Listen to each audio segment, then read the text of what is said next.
பின்பு கர்த்தர் மம்ரேயின் சமபூமியிலே ஆபிரகாமுக்கு தரிசனமானார்.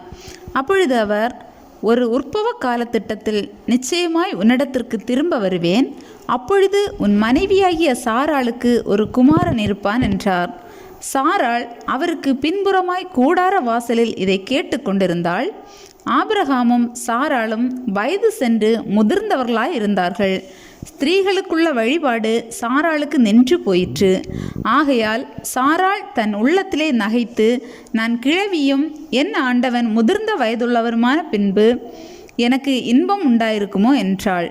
அப்பொழுது கர்த்தர் ஆபிரகாமை நோக்கி, சாராள் நகைத்து, நான் கிழவியாயிருக்க பிள்ளை பெறுவது மெய்யோ என்று சொல்வானேன்?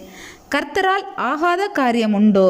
உற்பவ காலத்திட்டத்தில் உன்னிடத்திற்கு திரும்ப வருவேன். அப்பொழுது சாராளுக்கு ஒரு குமாரன் இருப்பான் என்றார். சாராள் பயந்து, நான் நகைக்கவில்லை என்று மறுத்தாள். அதற்கு அவர், இல்லை, நீ நகைத்தாய் என்றார்.